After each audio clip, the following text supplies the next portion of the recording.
Magandang araw po sa ating lahat. So, i-quick review lang po natin itong ating mga budget laptop. So, lahat po ng laptop natin is naka-SSD na and wala po tayong Chromebook.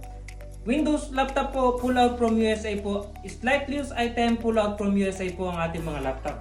So, i-quick review lang po natin itong ating budget laptop. Dell 7240, Intel Core i5, 8GB RAM and 256GB SSD. Ayan po siya, 12.5 inches. And yung port po niya is nasa likod po.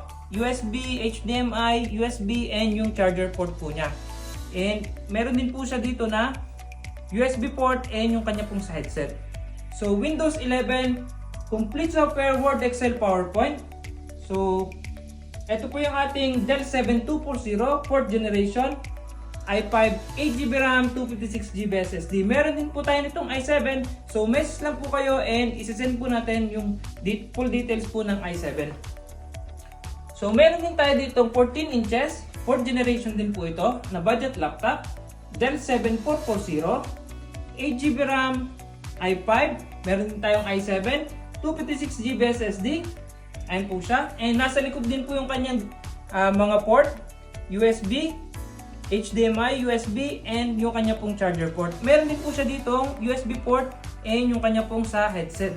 So ito po is 14 inches, 4th generation. Yung isa po is 12.5 inches, 4th generation. Almost same appearance po sila and slim type. So meron din po kami dito na 5th generation, 6th generation, 7th generation, up to 10th generation po. And sa lahat naman po naghahanap ng mataas na specs, i-message nyo lang po kami and i-reply ko po sa inyo yung amin po mga available na matataas na specs. So ito po is yung mga 4th generation natin na budget laptop. So lahat po ng laptop natin is slightly used item, pull out from USA. Ayan po sila.